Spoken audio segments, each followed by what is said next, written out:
Hey everybody, this is Scooter from the Beans and Weenie Show, and I think I've talked Spanky into doing something.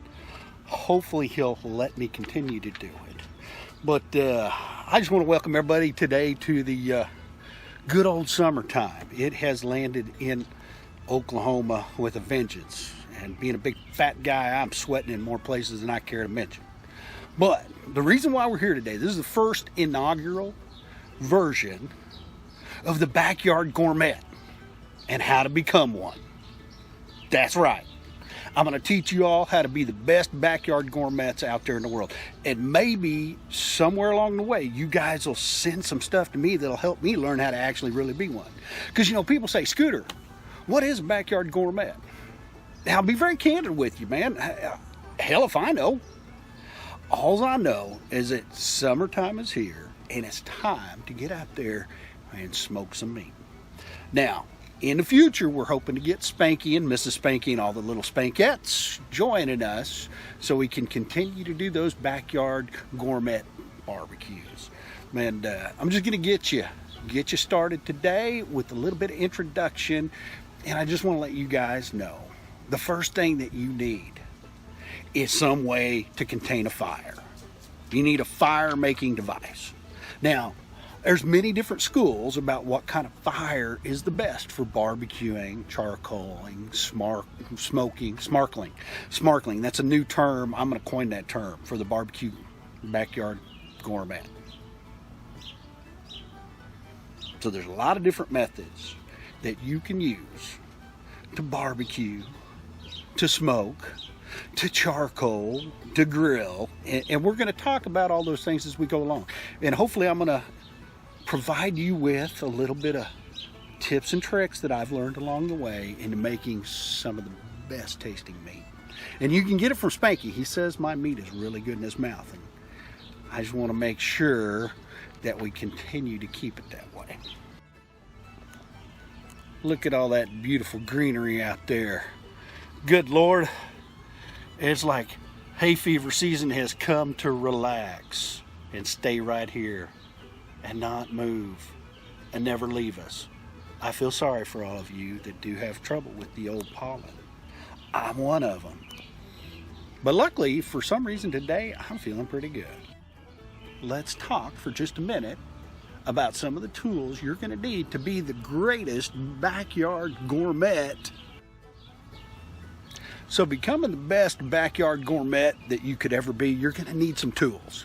Now, I'm going to use some technical terms, so don't let them overwhelm you or maybe even put you off to not becoming a backyard gourmet, because I believe in you and I know you can do it. One of the things that you're going to need, and it's the basicest need of all, it's a method of containing fire, because that's the most important ingredient to backyard gourmetting. I'll tell you right now. So essentially, you're going to need some place that you can put either charcoal or wood, or tie a propane can to and light it on fire. We're going to talk about some of those great things in just a minute. Now, if you want to go old school, and I do this from time to time, and just pull it out and be a cowboy, you can get you a nice little fire pit. And with that fire pit, you can put some kind of a tray across it, and you can just cowboy your food. Just cook it cowboy style over an open flame. That is some good cooking. Now, when it really comes down to it, the best thing for barbecuing, smoking, and grilling is to actually have one of those things. So, old barbecue grill, one of the best things in the world. And this is my baby right here. I'll tell you.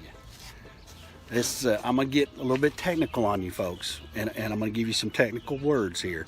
But this is my double-sided thingamajigger, just so you know. Right here, there's two sides to it. You got this side right here, which is the one that has propane, so it's always on. You flick a match and that thing takes off and burns. And then you got, for the small occasions, you got the little grill.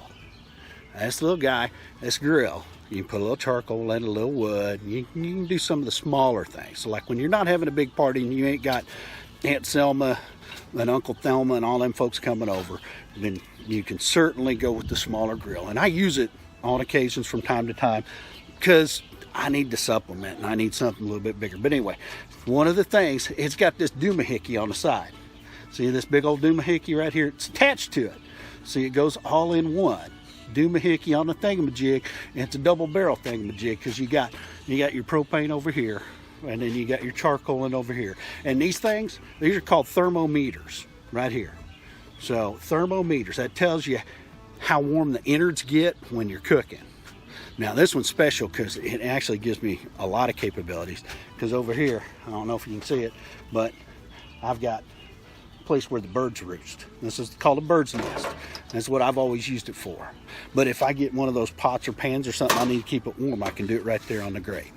But anyway, so we got the double barrel right here, and then we got the thingamajig, firebox. This is where you put the logs and you put the coal and everything. You get the fire going, and then what it'll do is it'll gently waft up smoke into the smoker itself. All right, and then the smoke will come out over here on the spout, but it gently caresses and loves that meat and brings it up to the right temperature. Now something else, there's a big debate about what the right temperature is for smoking meat, and we're going to talk about that.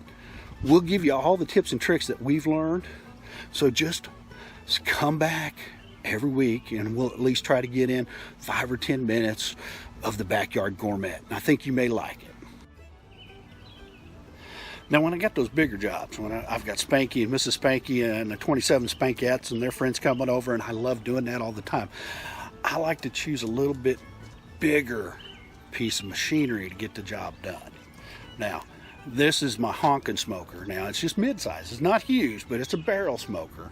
And it's got one of those technical, it's got a thingamajig here, which is the firebox, where you light all that fire that gently caresses all that smoke. And this is a barrel smoker. So it's got a lot of area, a lot of space. You can put a lot of meat on there and all kinds of different meats. You got a little prep area here. This is very important because you know what, if you be like me and you take your meat out to the smoker and you don't have some place to set it down, you drop it. And then you know who gets it? The dogs.